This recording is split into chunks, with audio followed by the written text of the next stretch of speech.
नमस्कार, मैं कमलेश कबीर आपका एक बार फिर स्वागत करता हूं इस नए एपिसोड में। आज के इस एपिसोड में हम बात करेंगे महागठबंधन की, बिहार की। बिहार में विधानसभा के चुनाव नजदीक है और उससे पहले जिस तरीके से चुनाव आयोग ने मतदाता सूची को लेकर कुछ नए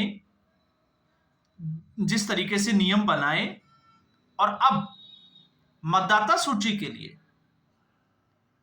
लोगों से उनके पहचान पत्र मांगे जा रहे हैं, ये तो आप सभी को पता ही है। और जब से ये मांगे गए हैं उसके बाद से विपक्ष चुनाव आयोग के ऊपर हमलावर हो गया है। अब इसमें जो है वो 2004 के बाद से जो लोग मतदाता सूची में जिनका नाम जुड़ा है उनसे जो है वो उनके जन्म स्थान और जन्म तिथि दोनों को लेकर जो है वो जिस तरीके से शपथ पत्र मांगा जाता है उस तरीके से दस्तावेज और उनके पेरेंट्स की जो है वो साथ में दस्तावेज मांगे गए हैं। और ठीक ऐसे ही जो है वो 1987 से पहले जो बाद में जुड़े हैं उनके साथ भी जो है वो इसी तरीके का। अब इसको लेकर जो है वो विपक्ष हमलावर हुआ। तो विपक्ष हमलावर क्यों हुआ? क्योंकि विपक्ष की मजबूरी थी, विपक्ष का इससे बहुत बड़ा वोट बैंक। और इसमें जो है वो ये कहने में कतई जो है वो चूकना भी नहीं चाहिए कि इस वक्त सबसे बड़े वोट बैंक में अगर आप जाते हो तो फिर बात आती है मुस्लिम तुष्टीकरण की। जिस तरीके से बांग्लादेशियों ने अवैध घुसपैठ की भारत में और वो भारत में उनका वोटर आईडी बना दिया गया सिर्फ और सिर्फ वोट बैंक के लिए। अब आप सोच के देखिए कि भारत में जो टैक्स पेयर्स का जो पैसा जाता है उस टैक्स पेयर के पैसे से ये लोग जो है वो अपना जीवन यापन करते हैं। दूसरा, जिस तरीके से, क्योंकि इसमें सबसे बड़ा जो अगर कोई हम स्टेट की बात करें तो पश्चिमी बंगाल, और पश्चिमी बंगाल में आपने देखा जिस तरीके से, क्योंकि वैसे भी मुस्लिम बाहुल्य है, ऐसे में मुर्शिदाबाद जो हिंसा है उसके पैटर्न पे आप नजर डालोगे तो आपको समझ में आएगा कि किस तरीके से बांग्लादेशी क्राइम करते हैं और शाम को अपने देश को लौट जाते हैं। अब ऐसे में पश्चिमी बंगाल के साथ में जुड़ता हुआ राज्य है बिहार, तो बिहार कैसे अछूता रह सकता है? और आप बिहार को छोड़िए, दिल्ली तक यहां बात की जाती है रोहिंग्याओं की, तो फिर याद आता है सीएए और एनआरसी। जब सीएए और एनआरसी लाया गया था उस वक्त आपने देखा शाहीन बाग एक बड़ा मूवमेंट चला और देश को भ्रम की स्थिति में डाला गया, भ्रम फैलाया गया कि यह नागरिकता छीनने का कानून है। जबकि सीएए और एनआरसी जो उस वक्त का जो था, सीएए वो नागरिकता छीनने का कानून नहीं था, वो नागरिकता देने का कानून था।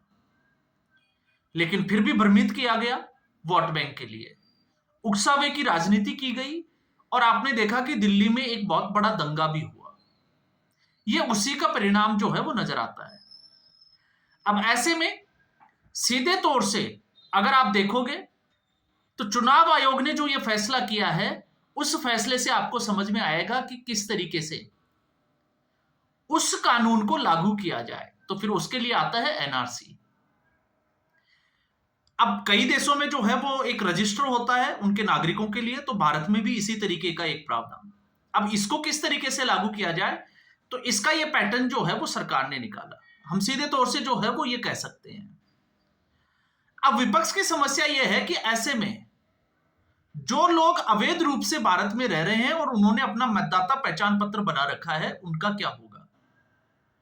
और जब उनका कुछ होगा तो फिर मुस्लिम तुष्टीकरण की राजनीति जो है वो खतरे में पड़ जाएगी। उसको लेकर आज बिहार में बंद का ऐलान किया गया विपक्ष की तरफ से। और विपक्ष की जब बात आती है तो सबसे बड़ी पार्टी जो है वो आती है आरजेडी, और आरजेडी इस वक्त तेजस्वी यादव के नेतृत्व में काम कर रही है। तो महागठबंधन की अगर हम बात करते हैं तो फिर कांग्रेस पार्टी और आरजेडी इस वक्त गठबंधन में है। तो हमने पहले भी बात की थी कि जिस तरीके से दोनों पार्टियों के नेताओं के स्टेटमेंट आ रहे हैं उससे साफ तौर से नजर आ रहा था कि सेट शेयरिंग का फॉर्मूला जो है जहां पर जाकर दोनों पार्टियां फंसती हुई नजर आएगी। अब ये हो सकता है आपको ये लगे कि ऐसा कुछ होने वाला नहीं है, लेकिन आप देखिएगा जब सीटें तय की जाएगी तब किस तरीके से बगावती सुर जो है वो दोनों पार्टियों में ही उठने शुरू हो जाएंगे।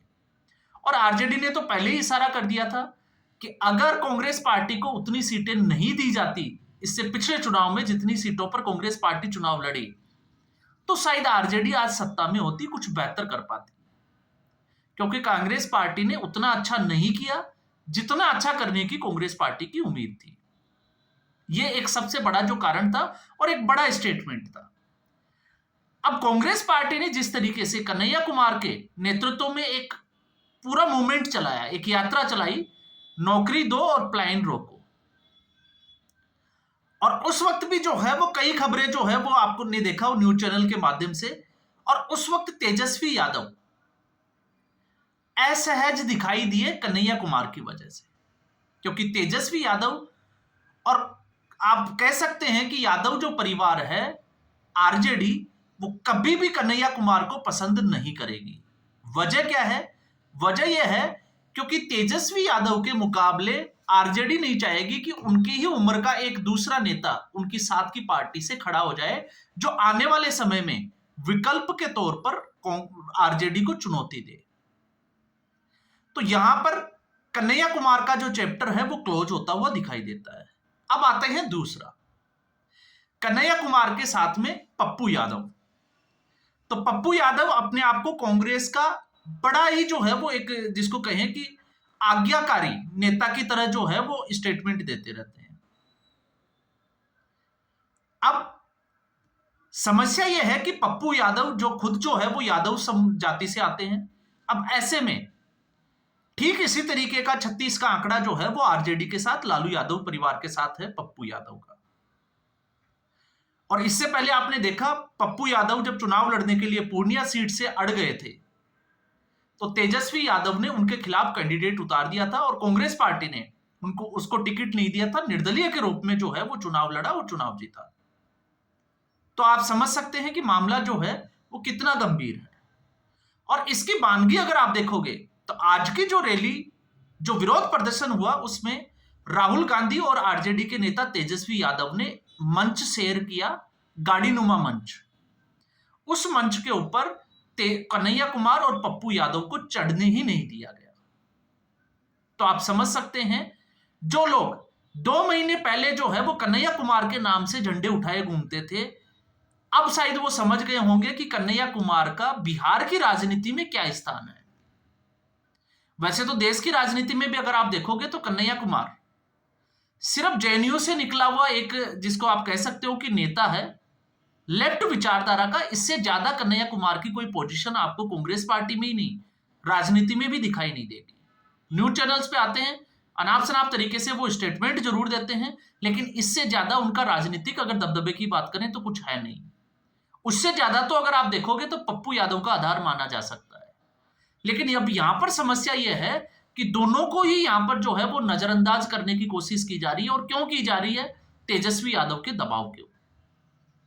और कांग्रेस पार्टी की यह मजबूरी है कि कांग्रेस पार्टी बिना सहारे के किसी भी स्टेट में चुनाव लड़ ही नहीं सकती। जहां पर कांग्रेस पार्टी मजबूत दिखाई दी थी हरियाणा में, वहां पर कांग्रेस पार्टी चुनाव हार गई। और उसके बाद में अगर आप स्टेट वाइज देखोगे तो झारखंड में भले ही जो है वो गठबंधन की सरकार हो, लेकिन कांग्रेस पार्टी की स्थिति पर आप नजर डालोगे तो आपको अंदाजा हो जाएगा कि कांग्रेस पार्टी मजबूत हो रही है या कमजोर हो रही है। 4 जून 2000 आपको पता होगा 25, जब लोकसभा चुनाव का परिणाम आया तो उस वक्त कांग्रेस पार्टी की सीटें बढ़ी और एक आंशिक कामयाबी मिली। और उस कामयाबी को पूरे देश में जिस तरीके से प्रचार किया गया, उस प्रचार के बाद हरियाणा के विधानसभा चुनाव से लेकर अब तक अगर हम दिल्ली के विधानसभा चुनाव में नजर डालें तो आप देखोगे कि राहुल गांधी के नेतृत्व में कांग्रेस पार्टी का क्या हाल हुआ। कांग्रेस पार्टी एक भी स्टेट जो है वो जीत नहीं पाई। यह कांग्रेस पार्टी का असर हुआ। और जिस महाराष्ट्र के बूते, जिस हरियाणा में 10 साल के एंटी इनकम्बेंसी का जो है वो मुद्दा बनाने की कोशिश की जा रही थी, और कांग्रेस पार्टी को लगा कि आरक्षण के मुद्दे पे शायद वो कुछ अच्छा कर सकती है, तो आप देखिए हरियाणा से लेकर दिल्ली तक कांग्रेस पार्टी का क्या हुआ, एक भी मुद्दा नहीं चला। तो फिर बात आती है बिहार की। तो बिहार में अब जो बात आगे आज जो दिखा, ये सिर्फ और सिर्फ जो है वो ट्रेलर है। आप आने वाले समय में देखिए कि कन्हैया कुमार का क्या हश्र होता है।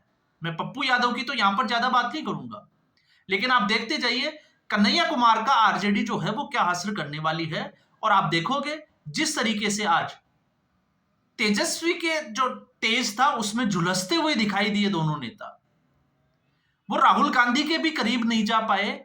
ये कांग्रेस पार्टी में इन दोनों नेताओं की बिहार में स्थिति होने वाली है। अभी आप देखिएगा जैसे जैसे चुनाव की तारीख की घोषणा होगी और चुनाव नजदीक आते जाएंगे, ठीक इसी तरीके की और भी बहुत सारी चीजें जो है वो हमें सीरियल में देखने को मिलेगी। तो इसलिए इस मुद्दे पर जो है वो बात करना जरूरी हो गया। तो आज के एपिसोड में बस इतना ही। उम्मीद करूंगा वीडियो एपिसोड आपको पसंद आया होगा। वीडियो को लाइक करें, शेयर करें, चैनल जरूर सब्सक्राइब करें। धन्यवाद।